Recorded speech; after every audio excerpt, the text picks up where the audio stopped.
Olha, vocês não têm ideia do prazer e da felicidade que eu tenho de estar aqui. A minha admiração pelo Colégio São Bento data do ano de... Quando eu comecei a ter um contato com o colégio, eu não fui aluno do colégio, mas no ano de 1975, eu sentei do lado de dois colegas na Escola de Química da UFRJ, não tinha muito o que conversar, era uma aula inaugural, e eu falei para um deles, sem ter assunto nenhum, falei, mas quem será que tirou o primeiro lugar aqui nesse vestibular da Escola de Química da UFRJ? E estava aqui o meu colega e apontou para o outro do lado, que se chamava Mário Domingues de Paula Simões, aluno do São Bento, que tinha tirado o primeiro lugar. Eu fiquei sem jeito, porque ele viu que eu fiz a pergunta, e ele disse, aluno do Colégio São Bento. Eu morava longe do São Bento, nem conhecia, fiquei conhecendo. E aí eu virei para esse colega que estava do lado e perguntei, sem jeito, perguntei, e quem será que tirou o segundo lugar? Aí falou, o segundo lugar fui eu, que era também aluno do Colégio São Bento. O nome dele, o Mário Domingues Paula Simões, infelizmente já faleceu, mas o segundo colega é o Sérgio Piranga dos Guaranis, meu grande amigo até hoje, cursamos a Engenharia Química na UFRJ. E daí daí eu conheci muitas e muitas gerações de beneditinos, Sérgio Verla, o Afonso Arinos, o Pedro Cavalcante, que passaram por aqui, mais recentemente, Tiago Berriel, todos da área de economia, né?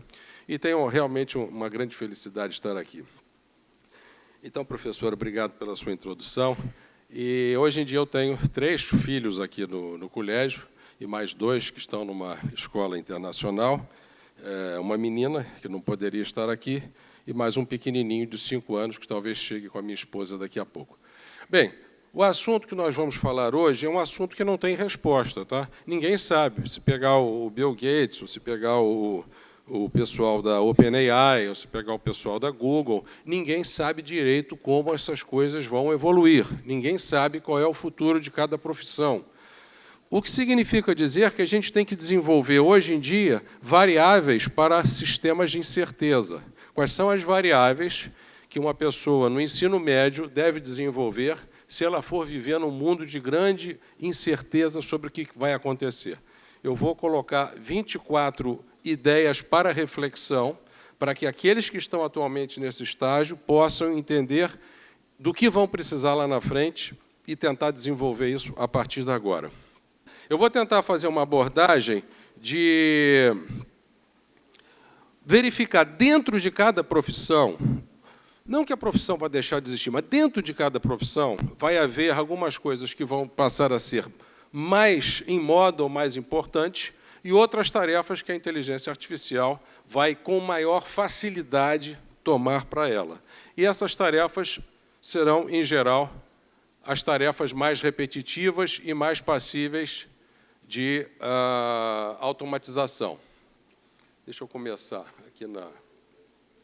Não, tem que voltar.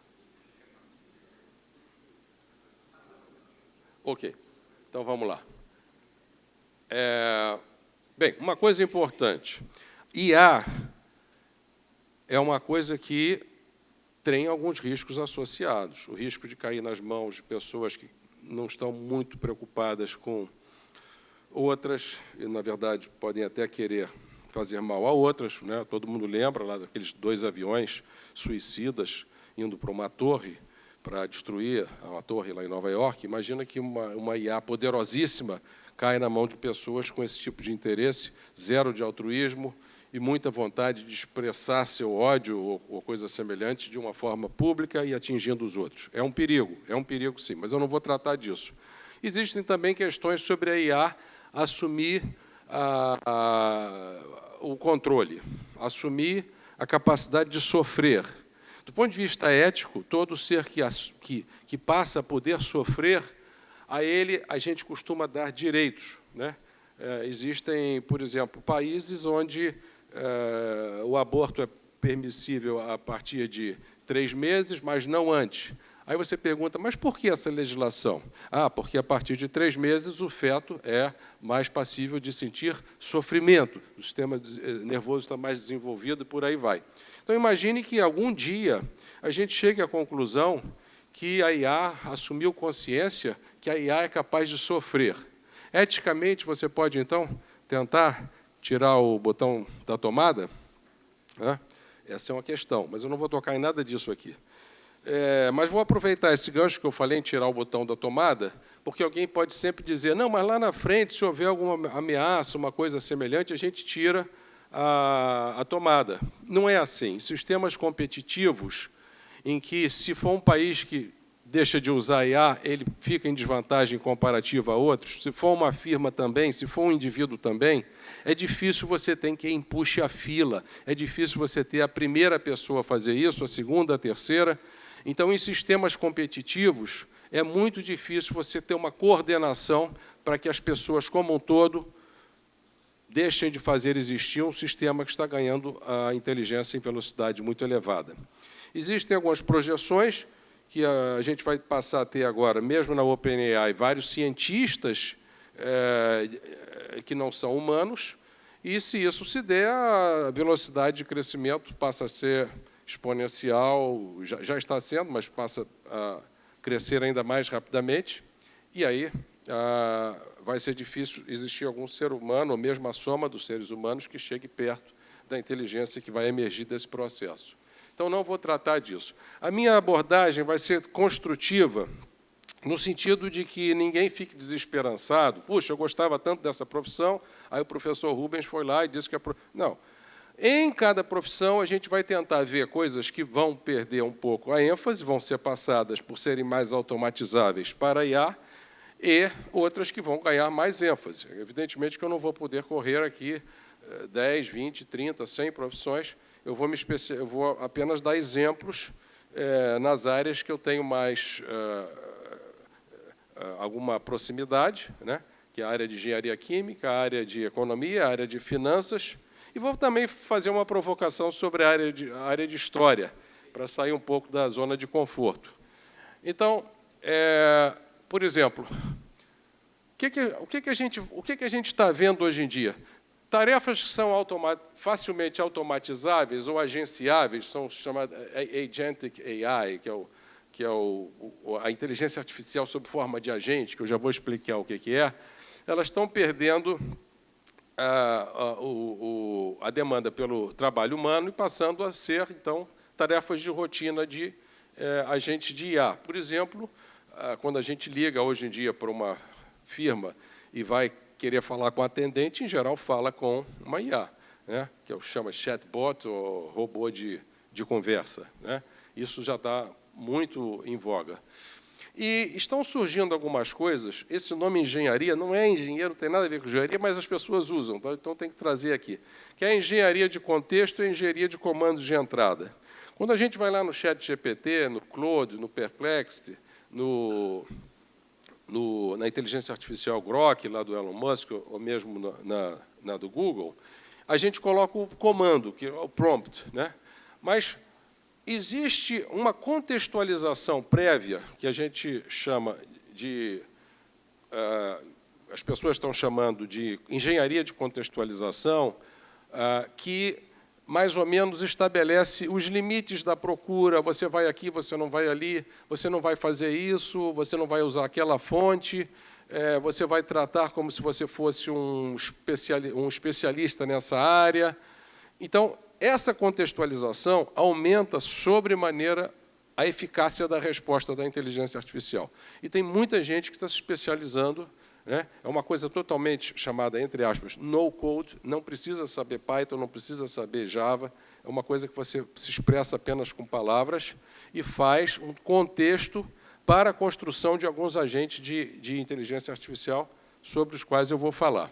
Escolha de ferramentas, estabelecimento de limites, curadoria de resultados.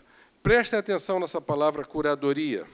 Outro dia um colega de outra escola me perguntou, professor, isso é um anglicismo? Não, não é um anglicismo. Curadoria é do curatio, é mais ou menos organizar as informações. Essa palavra é muito importante, pessoal, porque vocês vão interagir com a IA, e a IA vai ter uma opção de coisas ruins, coisas boas. Você precisa saber o que é bom, para separar do que não é bom. A curadoria será importante, muito importante, tá?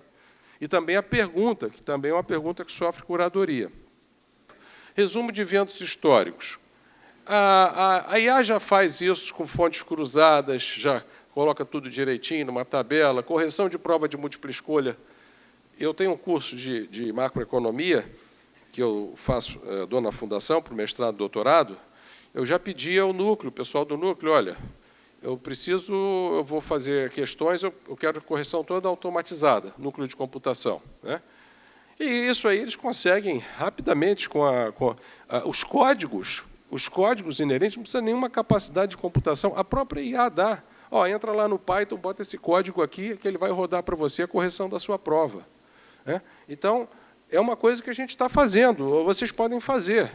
É só saber um mínimo o básico de engenharia, entre aspas, engenharia de contextualização, engenharia de comandos e as ferramentas adequadas que vocês vão usar. O Zap é para e-mail, algumas ferramentas para voz, outras ferramentas para coletar dados e fazer um bom, que chama RAG, que é R-A-G, que é o sistema de banco de memória, porque o chat vai trabalhar só no seu banco de memória. Essa que é a grande vantagem de você fazer um agente de IA. Tá? Bem, então tem algumas tarefas que estão realmente em desuso. Mas, olha, tanta coisa tão bonita que acontece com a AI. Eu vou dar um exemplo de um leigo curioso por história. Tá? Outro dia, eu estava conversando num colégio aqui do Rio, e o aluno falou, mas, professor, nós temos que pensar o Brasil não como descobrimento, e sim em outro contexto. Realmente, essa palavra descobrimento do Brasil faz o menor sentido. Ninguém está aqui para ser descoberto, né? Isso aqui tem uma cultura indígena pré-1500 muito elevada, que vem lá, se quiser, vai lá até a Serra da Capivara, 12.000 anos antes de Cristo, já tinha vestígios humanos, né? Então, alguém fala, nós precisamos pensar no termo construção do Brasil, né? Aí eu adorei esse termo, construção do Brasil. Eu falei, bem, de onde surgiu? Eu pensei, falei para mim mesmo, de onde surgiu esse termo e qual é o eixo temporal dele? Não é 1500, é depois, é antes? E fui conversar com um colega, o Arno Velling, que foi presidente do Instituto Histórico Geográfico Brasileiro, e ele disse para mim, Rubens, quem cunhou esse termo foi um historiador português, a construção do Brasil. Bem, de uma forma ou de outra, eu achei interessante, e a pergunta que você faz é o seguinte, se você não tem descobrimento e tem construção, quando começa essa construção? Aí eu pensei, bem, construção, me lembro, formação do Brasil contemporâneo, Caio Prado Júnior. Falei, será que é essa corrente? Sérgio Buarque de Holanda, Raízes do Brasil, Capistrano de Abreu, com histórias, capítulos das colônias, o Adolfo Varnhagen, que era um sujeito extremamente ligado ao Instituto Histórico Geográfico Brasileiro, que valorizava aquela visão única para fazer uma representação de Estado mais clara, né? O Instituto Histórico Brasileiro sempre zelou pelo 22 de abril, para ter uma narrativa, mas não é nenhuma novidade. Na França, a Académie Française de História também faz isso. Na Inglaterra, a Historical Society, Royal Historical Society também faz isso, e por aí vai. Então, não são através desses autores que eu citei, Capistrano de Abreu, o Sérgio Buarque de Holanda, o Caio Prado Júnior, o Adolfo Varnhagen, que a gente vai chegar a um eixo que se desloca até o ano 1000. Mas a inteligência artificial nos permite, pelo menos, dar um passo inicial. Quer dizer, se você for apelar para a inteligência artificial, né, nós temos a possibilidade de mineração. Isso um leigo, tá? Você manda a inteligência, olha, eu quero saber sobre o Brasil antes de 1500. Eu não gosto desse negócio de descobrimento, eu quero argumentar, estou supondo uma pessoa que queira isso, eu quero argumentar que isso, na verdade, essa data é uma data que não é para ser comemorada, houve uma severa destruição de identidade, houve uma perda absurda do ponto de vista cultural, de línguas, de culturas, de organizações sociais, então eu não quero comemorar essa data. Vamos supor que alguém pense assim, né? E ela, até como leiga, quer fazer uma tese alternativa de construção do Brasil indo para o ano 500 ou indo para o ano 1000. E ela pergunta à inteligência artificial, e a inteligência artificial é capaz, né?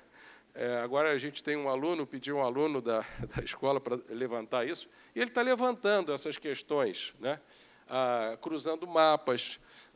Na ausência disso, o que você teria que fazer? Bem, se eu quero saber alguma coisa, é o continente aqui da América do Sul, talvez eu devesse olhar nas bibliotecas portuguesas, talvez eu devesse olhar nas bibliotecas espanholas. É muito caro, muito difícil, né? Mas a IA faz isso, ela vai lá, pega os dados para você, cruza com os dados que estão aqui no Brasil, cruza com os dados que estão em algum outro país. Então, o que eu quero mostrar para vocês é o seguinte, eu acabei de falar que a IA está corrigindo prova múltipla escolha de história. Mas vocês, como historiadores, vocês gostariam mais de estar corrigindo prova de múltipla escolha ou de estar mudando o paradigma sob o qual se enxerga um país, culturalmente? É uma coisa tão maravilhosa, tão diferente, de resgate das culturas indígenas, né? Já tinha, no ano 1000, já havia os sambaquis, né? Esses amontoados de restos de comida que mostram que havia civilização, já havia as paliçadas, são aqueles paus fincados sobre o chão para fazer uma aldeia. Tudo aquilo já estava aqui no Brasil, no ano 1000, né? E a inteligência artificial nos possibilita pesquisar isso. Até um leigo pode pesquisar isso e desafiar as teses estruturadas em função da unificação de conteúdo e de narrativa para a construção do Estado, principalmente do Império, né? Pois tudo pode ser desafiado. Então, observem, não apenas como as coisas ficam mais interessantes, mas o poder que é dado a uma pessoa em termos de acrescentar informação e cultura a um país inteiro, né? Qualquer um de vocês pode fazer essa pesquisa e depois tem que checar os dados, que às vezes a inteligência artificial erra, tem alucinações, mas é uma coisa muito interessante. Entretanto, eu quero chamar a atenção para o seguinte fato, que vai se repetir ao longo de tudo isso. As coisas que vão surgindo requerem iniciativa, proatividade, questionamento, criatividade. Não são mais provas de múltipla escolha para serem corrigidas. Então, a inteligência artificial não vai roubar o emprego de ninguém. Quem vai roubar é aquele que está do seu lado, não agora, lá na frente, e que sabe usar a inteligência artificial melhor do que você, que sabe fazer as perguntas mais precisas, que ousa mais, que pensa em coisas que não foram pensadas antes. Esse sujeito vai ter um poder nas mãos e esse, sim, pode roubar o seu emprego. Mas você pode ser o sujeito pode ser também o que fica para trás. Então, é isso, pessoal.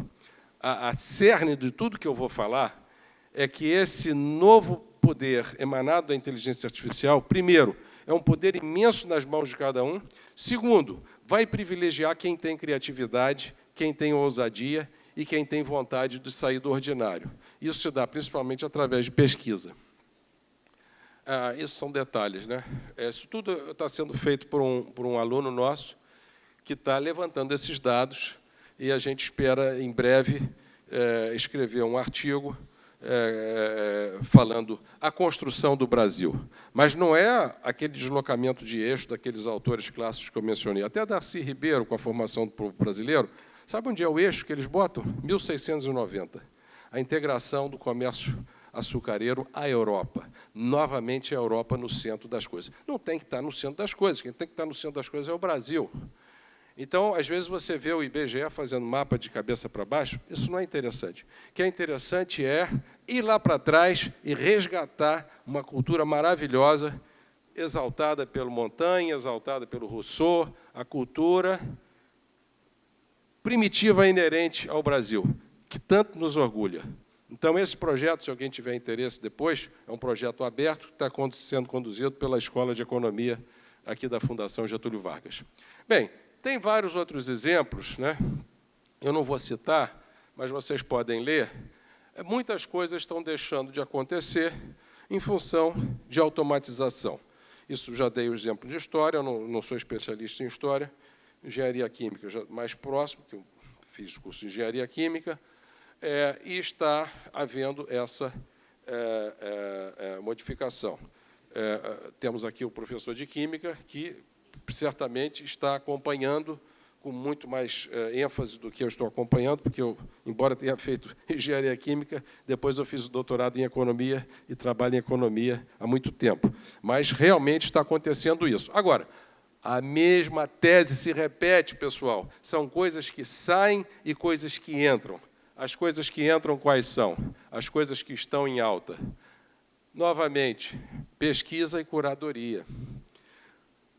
Exige outro tipo de insumo do ser humano, além do conhecimento conteudista. Exige conhecimento de o que é uma pesquisa, o que é uma curadoria, né? Então, isso é muito importante. Essa, eu acho que, em tempos de incerteza, é a melhor mensagem que eu posso passar para vocês é essa. Os insumos que vão ser exigidos são outros, mas haverá ocupações para aqueles que souberem usar a IA acoplada a esses insumos humanos. Já mencionei alguns, depois vou mencionar de novo. Então, tudo isso está em moda, tá? Depois, na área de economia e finanças, que também é a área mais próxima do que eu trabalho. Pessoal, em 2008, tinha uma crise, tá? O Manuel Barroso, que era o presidente da União Europeia, nos visitou lá na escola, ainda quando era o presidente. Chegou lá com uma carreata de 8 carros blindados, para dizer o seguinte: ele estava numa reunião em Paris e perguntou, na crise de 2008, a Alemanha vai segurar o euro ou não vai? Ou vai deixar a Grécia bagunçar com o euro? Quase todos que estavam presentes nesse encontro em Paris, na presença do presidente da Comunidade Econômica Europeia, João Manuel Durão Barroso, disseram: ela não vai segurar. Alguns disseram que ia segurar. Os que disseram que ia segurar e acertaram tinham uma formação ampla. Eles não estavam olhando a integral de Riemann, a integral de Riemann-Stieltjes, a integral de Lebesgue, fazendo cálculo estocástico. Eles estavam com uma formação sistêmica. Eles viram a tsunami se aproximando. Eles conheciam história, psicologia. Eles sabiam que a Alemanha tinha um passado e que precisava, em função desse passado, determinar uma certa trajetória. E eles acertaram e, com isso, evidentemente, ganharam muito dinheiro, porque apostaram a favor do euro, o que se materializou posteriormente. Então, o que eu quero dizer para vocês é que, em finanças, o que vocês precisam é ter um conhecimento sistêmico.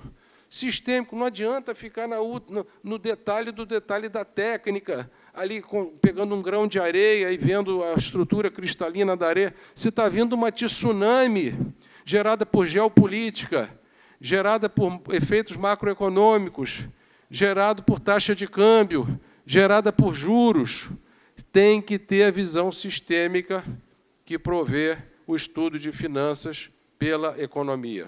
É muito importante ter isso em mente, tá? A visão sistêmica do processo, que inclui tributação. Por exemplo, você não vai fazer isso estando no detalhe, né? Eu dou um exemplo para vocês. Eu tenho R$100, compro 100 laranjas. O preço da laranja é R$1. Tem uma inflação de 100%. O preço da laranja passa a R$2. Aí eu tenho meus R$100, não no bolso, mas eu botei numa aplicação tipo caderneta de poupança, que me pagou um juro real zero, mas me pagou toda a inflação. Se essa aplicação me pagou toda a inflação, eu vou ter quanto no final do ano, se eu tinha R$100 e a inflação foi de 100%? 200. O preço da laranja é 2, 200 dividido por 2, compro as mesmas 100 laranjas, certo? Errado. Por quê? Porque, infelizmente, o governo taxa o juro nominal 15%, que seja. Então, desses 100 que você ganhou, 15 vai para o bolso do governo. Você ganha, no final, 85. Fica com 185. Divide por 2 o preço da laranja, não dá mais 100. Dá 185 dividido por 2. Tá certo? Então, isso é um juro real negativo. Se você não estiver estudando tributação e quiser fazer finanças num contexto muito reduzido, muito afeito apenas à estatística, à probabilidade, aos modelos você vai ter dificuldade. É preciso... Isso não quer dizer que eles não sejam importantes. São importantes para determinadas ocupações. Mas quem decide no banco, quem dá as regras, é aquele que tem a visão sistêmica, a visão do todo. De preferência, uma visão ecumênica quanto a modelos, quanto a ideologias, etc. etc. Ele não tem filtros próprios. Ele pega tudo, bota na cabeça e tira uma resposta. O pessoal que ganha dinheiro no banco, se vocês pegarem os grandes bancos brasileiros, eles têm esse tipo de ação. Eles têm uma visão fortemente abrangente de todo mundo antes de mandar comprar o ativo A ou o ativo B. Mas só para vocês saberem o que é to connect to fail. Nós estamos muito conectados para agora ficarmos sem esse sistema, né? Outra coisa interessante de economia que está na moda são as coalizões, né? Porque, por exemplo, se você tem vários pescadores num lago e esse lago os peixes estão morrendo, é preciso que haja alguém para dizer para parar de pescar. Se você quiser que cada pescador tenha essa autoconsciência, eu vou parar de pescar, porque senão os peixes vão morrer, não existe isso na prática. Porque se ele parar de pescar, a família vai passar fome. É a mesma coisa que desligar um sistema de ar. Não existe quem comece a fila, né?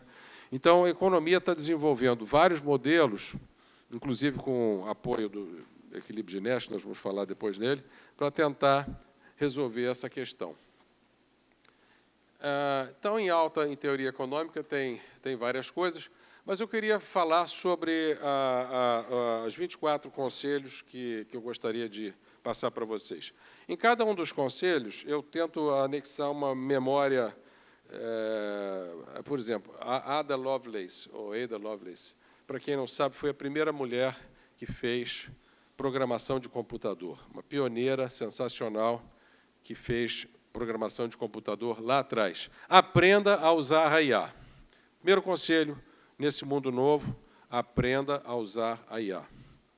Algumas pessoas de desenho gráfico faziam uma espécie de, não vou chamar de bullying, mas se incomodavam com os primeiros modelos de IA que eram publicados no TikTok, no YouTube, né, e assim por diante, e enviavam sempre comentários. Por que você está usando IA? Não adianta fazer isso. Infelizmente, eu conheço muitas pessoas que trabalham nessa área, eu fico muito sentido, porque realmente a invasão que houve de imagens, de sons, de filmes, foi violentíssima, né? Estão lá ainda fazendo, mas foi uma invasão muito violenta, né, nessa área. O cavalo está passando, tem que sentar no cavalo e galopar com ele. Esse é o primeiro aconselhamento. O seu lado de programador e de usar a IA. Seu lado peripatético. Olha, aquele aprendizado modular, fiz a faculdade de engenharia química, acabou, vou para casa, vou casar, ter filhos, depois vou arranjar um emprego, depois vou... Tem que estudar sempre, né? É que nem bicicleta. Se parar, cai. É pior do que bicicleta. É aquele sujeito que está num fio entre o Pão de Açúcar e alguma outra montanha muito alta, e se ele parar, ele cai. Só que a queda é muito maior, hoje em dia, do que no tempo da bicicleta. Então, antigamente, a gente usava esse negócio para dizer que as pessoas tinham que continuar estudando. Se parar, cai, igual a bicicleta. Hoje em dia, eu fiz um upgrade do exemplo para o sujeito que está em cima de um fio muito alto. A queda é muito complicada. Não dá para parar de estudar, não dá para parar de aprender, não dá para parar de questionar, porque, senão, perde o fio da meada. Então, eu chamei de lado peripatético, porque onde vai o conhecimento, você vai atrás, andando atrás dele. Tá? O seu lado aristotélico peripatético. O seu lado socrático. Analise, questione. Observe bem o que eu estou dizendo, pessoal. Não vai acabar, é que vai se deslocar, as ocupações vão se deslocar para um lado que exige esse tipo de insumo. Questionamento. Lembra do exemplo de história que eu dei? Falar de construção do Brasil? Vou, mas aí eu vou lá para o ano 1000. Não vou ficar em 1500 nem em 1590. Exige esse tipo de questionamento, esse tipo de análise e diferenciar entre sinal e ruído. Quando Getúlio Vargas fazia os seus discursos no rádio, na década de 30, o rádio não era muito bom, e ele falava, trabalhadores do meu Brasil. Eu falei, era difícil ouvir o que ele estava dizendo, porque o rádio tinha esse ruído. né? Hoje em dia, o ruído são as fake news. E o sinal é a verdade. Então, assim como na década de 30 você tinha dificuldade de ouvir Getúlio Vargas, ou mesmo depois as conversas com a lareira do Roosevelt, que também o sinal já era melhor, porque foi na década de 30, mas era nos Estados Unidos. Mas tinha esse ruído. Hoje em dia, o ruído são as fake news. Então, você tem que saber distinguir entre o sinal e o ruído. O que é verdade e o que não é. O que é chiado, variância, espúria, e o que é realmente o que a pessoa está falando. Ninguém fazia catedrais medievais sozinho. Você vai lá em Colônia, na Alemanha, você vai ver uma catedral enorme, foi reconstruída, etc. Mas você fala, meu Deus, eu sou muito pequeno frente a isso aqui. É trabalho em equipe. Tá?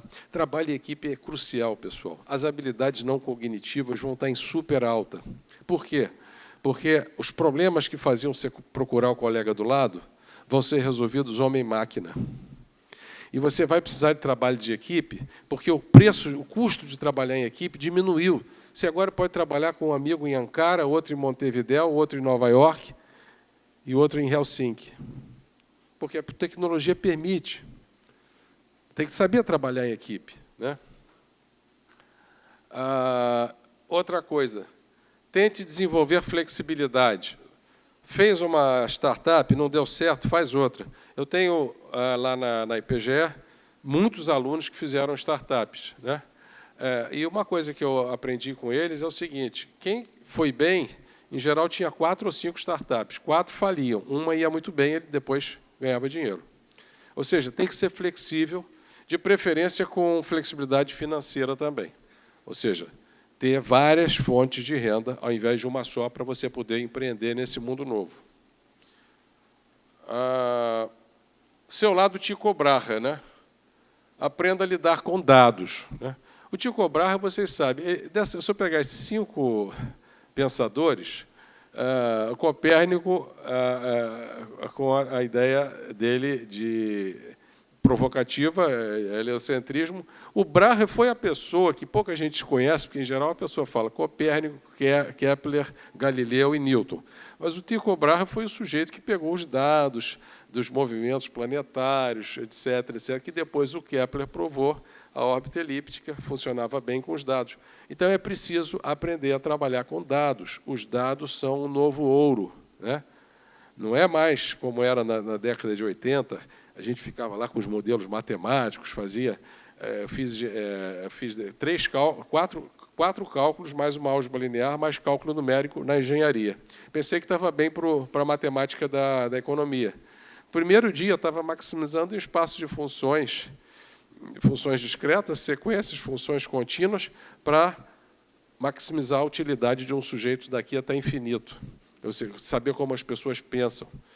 Então, você tem que ver análise funcional, teoria da medida, processos estocásticos, otimização estocástica, tudo isso. Tinha um papel muito relevante na década de 80, ainda tem hoje em dia, mas os dados entraram com uma força muito grande, né? Então, aprenda a lidar com dados. Mais fácil do que aprender latim, né?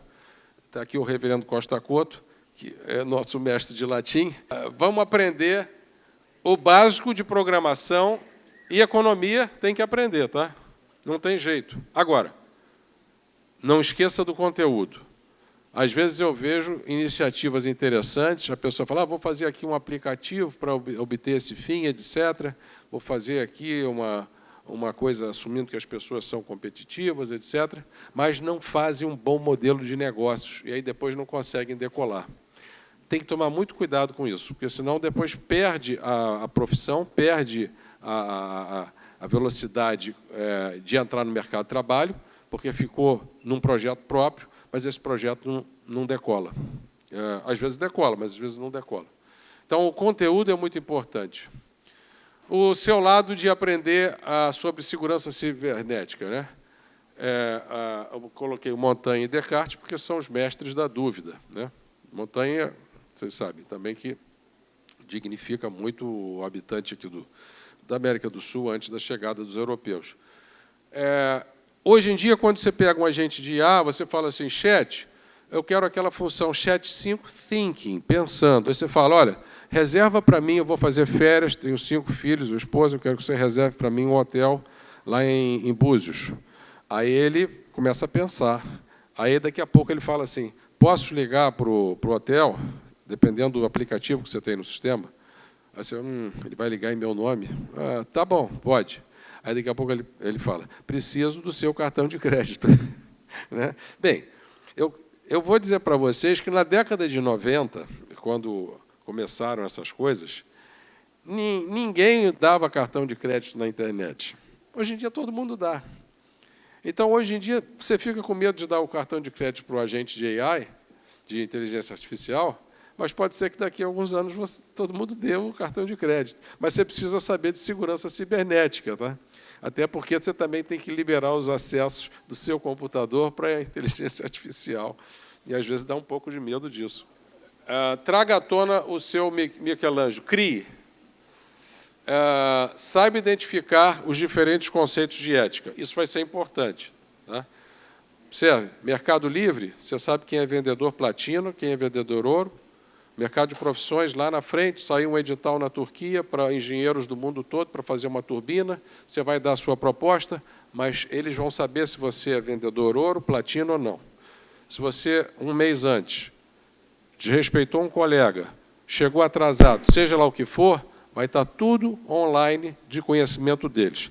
Zelem pela reputação, porque ela vai ser quase que pública instantaneamente. Então, tem que entender de ética. Platão e Aquino. Aqui são as 4 coisas maravilhosas de Platão, que foi de Platão, em geral, foi até São Tomás de Aquino, embora São Tomás de Aquino seja mais afeito à visão aristotélica, que são as 4 virtudes cardeais do ser humano. Vocês conhecem bem, eu não preciso falar sobre elas. Resiliência, modicidade ou temperança, justiça e prudência. Isso é muito importante ser entendido nesse mundo que está aparecendo, pessoal. Sempre foi importante, mas agora é mais importante, pelo que eu acabei de dizer, sobre reputações públicas e facilmente objeto de ataques. Gestão de tempo, essa frase daí não é uma frase cunhada no monastério, é uma frase, na verdade, de Benjamin Franklin. Entenda as ferramentas de colaboração digital e exercite a empatia, exercite a sua empatia. E o lado da Vinci. Tudo isso aí sempre foi importante. O que eu estou dizendo para vocês é que aquelas novas ocupações que surgem demandam mais essas virtudes do que as ocupações que estão submergindo aos poucos. Esse é o meu principal recado para vocês, tá? É que essas coisas sempre foram importantes, mas agora são mais importantes do que eram antes, porque você vai ter que, dentro da mesma profissão, ir para o outro lado. O lado das coisas estão subindo. Seu lado, um dos fundadores da Apple, interesses viram projetos. Isso não vai dar tempo de falar. Dados, pergunta clara, método e resultado. O conhecimento conteudista, você aprende uma coisa que você não sabe se vai usar ou não. Vai falar sobre uma coisa muito específica, de biologia, etc. Esse é o conhecimento que a gente chama de just in case. Just in case you need. Mas tem um outro conhecimento que é o just in time. Que você, na hora que você precisa, você aperta um botão e você tem tudo sobre aquilo. Graduação, mestrado ou doutorado. É a coisa que vocês vão precisar decidir lá na frente, eu não vou falar agora que está muito cedo. Mas essa nova área de inteligência artificial faz com que mudem as coisas entre graduação e doutorado. Esse D. Carnegie, para aqueles que não se lembram, aquele que escreveu aquele livro de como fazer amigos e influenciar pessoas. Então, ele ficou conhecido como sujeito que, por acaso, também tinha muitos amigos, mas eu diria que esse item, fazer amigos, eu diria que é um dos mais importantes. Curadoria, saber o que é importante, o que não é, o que é falso, o que não é, separar o ruído do sinal e fazer amigos. Por quê? Porque muito do que você obtinha de pessoas, você vai obter da máquina. Então, as pessoas só vão até você se você for uma pessoa agradável, que elas gostem realmente. É preciso desenvolver empatia e saber fazer amigos.